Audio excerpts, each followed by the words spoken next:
Hi guys, இப்போ நம்ம டேஸ்டியான சாம்பார் எப்படி பண்ணலான்னு பார்க்கலாமா?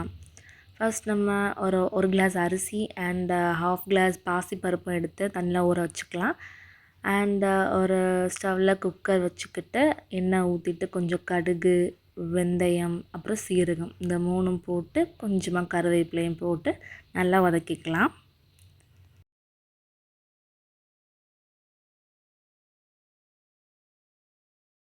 நல்லா வதக்கினதுக்கப்புறம் நம்ம இப்போ தான் முக்கியமான விஷயம் பொடி வெங்காயம் நல்லா டேஸ்ட்டு கொடுக்கும். பொடி வெங்காயம் அண்ட் பெரிய வெங்காயமும் நல்லா சேர்த்துக்கோங்க. சேர்த்து கொஞ்சமாக வதக்கிட்டு பெருங்காயப்பொடி, காயப்பொடி, சாம்பாருக்கு முக்கியமான ஒன்று பெருங்காயப்பொடி கொஞ்சம் போட்டு அதுவும் நல்லா கொஞ்சம் வதக்கிக்கலாம். நல்லா வதக்கினதுக்கப்புறம் தக்காளி பழம் ஒன்று ஆட் பண்ணிக்கலாம். ஆட் பண்ணி அதை நல்லா குக் பண்ணிக்கலாம். சாம்பார் ரைஸ்னால எல்லாருக்குமே பிடிக்கும்ல, கண்டிப்பாக அதை ட்ரை பண்ணி வீட்டில் பாருங்கள்.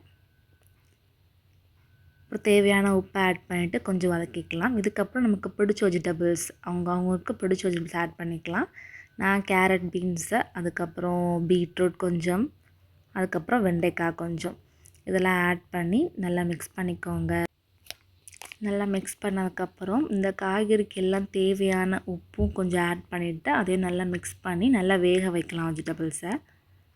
இப்போவே உப்பு போட்டால் நம்ம காய்கறியில் எல்லா உப்பும் பிடிச்சி காய்கறி நல்லா கரெக்டான டேஸ்ட்டாக இருக்கும். டேஸ்ட் பார்த்துக்கோங்க. இதுக்கப்புறம் சாம்பார் ரைஸ்க்கு முக்கியமான என்னது சாம்பார் பொடி ஒரு 2-3 ஸ்பூன் தேவைக்கான போட்டுக்கோங்க. போட்டு அதுவும் நல்லா மிக்ஸ் பண்ணிவிட்டு தேவையான வாட்டர் கொஞ்சம் அந்த காய்கறி எல்லாம் வேகிற அளவுக்கு தண்ணி கொஞ்சம் ஆட் பண்ணி அதை குக்கரை நம்ம மூடி வச்சு கொஞ்சம் நேரம் வேக வச்சுக்கலாம். ஒரு 10 மினிட்ஸ் போல் ஆகும். மூடி வச்சுக்கப்புறம் நல்லா வெந்தக்கப்புறம் ஓப்பன் பண்ணக்கப்புறம் நல்லா அழகாக இருக்கும். நல்லா வெந்ததுக்கப்புறம் இப்போ நம்ம ஊற வச்சுருக்க அந்த அரிசி பருப்பு இருக்கலாம், அதை நம்ம ஆட் பண்ணிக்கலாம். ஆட் பண்ணி இது கூட நம்ம பச்சை மிளகாவும் கொத்தமல்லி இலையும் லைட்டாக மேலே போட்டு அதையும் லைட்டாக மிக்ஸ் பண்ணிவிட்டு முக்கியமாக நெய் சேர்த்துக்கோங்க. நான் சேர்க்கலை. அண்ட் கொஞ்சம் புளி தண்ணி ஒரு கிளாஸ் சேர்த்துக்கிறேன்.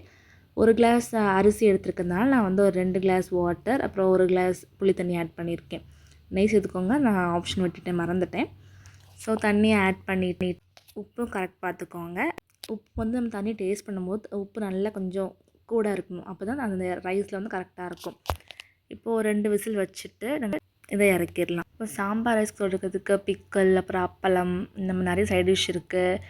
நம்ம இன்றைக்கி நான் என்ன பண்ண போகிறேன்னா 2 பாயில்டு எக்கு, ஒரு 2 எக் எடுத்துகிட்டு அதை பாயில் பண்ணி நம்ம சாப்பிட்லாம்.